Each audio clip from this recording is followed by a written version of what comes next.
का ज्ञान का सेकंड वीडियो आपके सामने फिर से आ गया। सेकंड वीडियो में हम लोग कंप्लीट करेंगे पिछले वाले केसेस को भी, जिसमें मैंने आपको लास्ट क्लास में समझाया था कि ये क्वाड्रेंट है, इसी क्वाड्रेंट को ध्यान में रखिएगा। आपको समझाया गया था इनवर्ट डायरेक्शन में जेड डायरेक्शन को रिप्रेजेंट इस तरह से किया जाता है।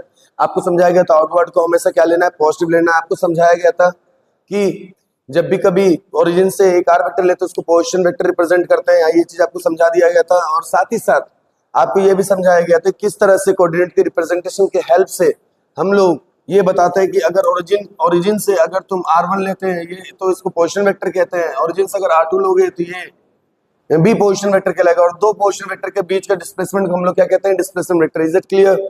अगली बात पर आप फिर से चर्चा करना शुरू करते हैं बच्चों। यहाँ तक बात खत्म नहीं होती है, बात यहाँ से शुरू होती है कि मान लीजिए अगर यहाँ पे एक्स एक्सिस है और ये वाई एक्सिस है, ठीक है।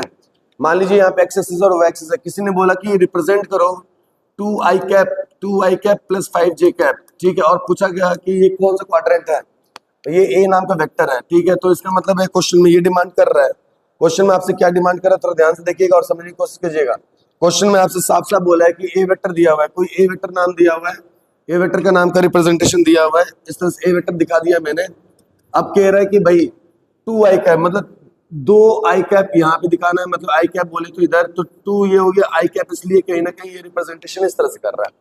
अब प्लस 5j कैप मतलब कहीं ना कहीं 5j कैप कहीं तक तो यहाँ तक होता होगा, मान लेते थोड़ा देख लो, तो ये रिप्रेजेंट कर रहा है 5j कैप और ये प्लस में इसलिए ऊपर। इन दोनों को जैसे मिलाया मैंने भाई साहब, थोड़ा देर के लिए मान लो यहाँ तक आया होगा, ठीक है। इन दोनों को जैसे मिलाया मैंने तो ये पर्टिकुलर पॉइंट क्या रिप्रेजेंट कर रहा है, ये पर्टिकुलर पॉइंट ये दो कोऑर्डिनेट को रिप्रेजेंट कर रहा होगा, एक्स और वाई को, जिसमें एक्स की वैल्यू कितना है 2 और इसकी वाई वैल्यू कितना है 5। इसका मतलब ये कहाँ पे कोइंसाइड कर रहा है, ये कोइंसाइड कर रहा है फोर्थ या नहीं सॉरी फर्स्ट क्वाड्रेंट में। कहाँ पे कोइंसाइड कर रहा है, फर्स्ट क्वाड्रेंट में। उम्मीद करता हूँ आपको यहाँ तक मेरी बात समझ में आ गई।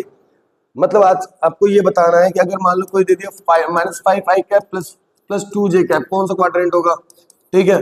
-i कैप -j कैप कौन सा क्वाड्रेंट होगा, तीसरा प्लस 2i कैप और -2j कैप, ये कौन सा क्वाड्रेंट होगा। मेरी बात समझ में आ रहा है?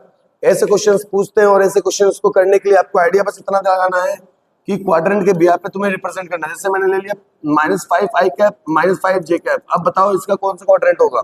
तो जैसे मान लो -5 में जाना तो -5 का मतलब ये इस तरफ जाना है, राइट, और माइनस का मतलब इस तरफ जाना है, ओके। अब मुझे चीजों को रिलेट करना, चीजों को समझाना है आपको, तो कैसे, तो देखो -5 जाना है, ठीक है। -5 जाना तो -5 किधर चलोगे, -i कैप की तरफ, इस तरफ, और ये -5j कैप इस तरफ।